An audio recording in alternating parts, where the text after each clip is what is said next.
This is the Lone Crater YouTube. We hope this video helps.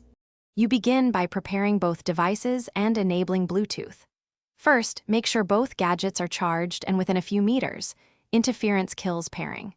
On iPhone, open Settings, then Bluetooth and flip it on.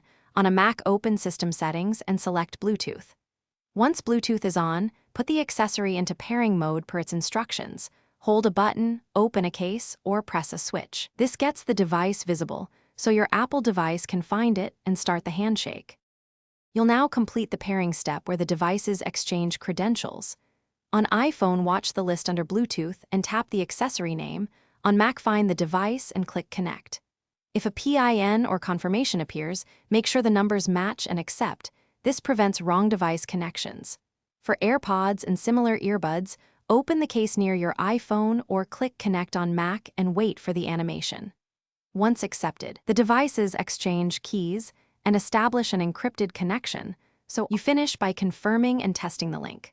On iPhone, swipe to Control Center and check the Bluetooth output. On Mac, look in the menu bar or sound settings to select the new device. Play music or place a short call to verify audio routing and microphone behavior, and make the paired device the default if needed. If things fail, here's one reliable fix. Turn Bluetooth off and on, then restart the accessory. If that fails, use Forget This Device and repair to clear stale settings and retry. Thanks for watching. Consider subscribing if we helped you.